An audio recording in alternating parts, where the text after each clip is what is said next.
Hello guys, आज है हमारा डे 7 ऑफ कॉन्करर पुश। और इस वाले मैच में जो मैं इन लोगों का 1v4 करने वाला हूँ, एक बार जरूर से चेक कीजिएगा गाइस।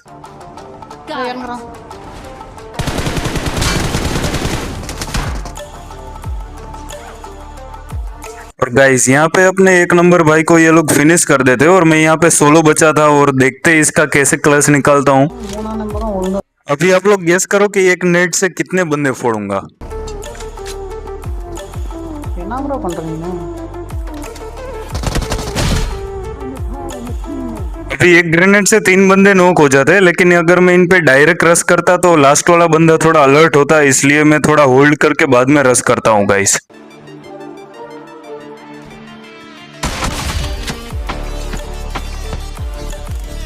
तो गाइस ये स्प्रे चेक करो जरा।